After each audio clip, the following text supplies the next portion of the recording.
2008 онд олон улсын улаан загалмайн байгууллага Швейцарын холбооны засгийн газар хамтран зэвсэгт мөргөлдөөн тохиолдсон үед хөлсний цэрэг хамгаалтын хүчнүүдийг хүний эрх хүмүүнлэгийн хэм хэмжээнд нийцүүлэх ажлыг уриалсан баримт бичиг гаргасан байдаг. Энэ тунхагт одоогоор 36 улс нэгдсэн байна.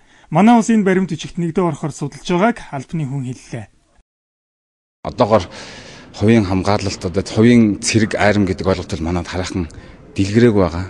Тэгэхдээ магадгүй одоо энэ дэлхийн глобалчлалт гэж байгаа ертөнцид тэгээд манай хөгжлийн чиг хандлагын талаас нь харах юм бол энэ асуудал бол зайлшгүй бидний анхаарах ёстой асуудлын нэг мөн гэдэг утгаараа бид нар бас өөрсдийн Монголын талаас ач холбогдлогч энэ хуралд оролцож байгаа. Латин Америк, Африк орнуудад эрх мэдэлтэн хаад язгууртнууд нь хувьдаа цэрэг айрам хөслөн ажиллуулах нь элбэг байдаг байна. Харин манай орны хувьд хувийн цэрэг айрам гэх зүйл байхгүй ч зэвсэгт мөргөлдөөний үед ийм цэрэг айрамуудад хүнс эрүүл мэндийн хангамж үйлчлэгээ үзүүлэх замаар оролцож болох магадлалтай юм байна. Баатархуу Алтан уйгнаар шууд мэдээллээ.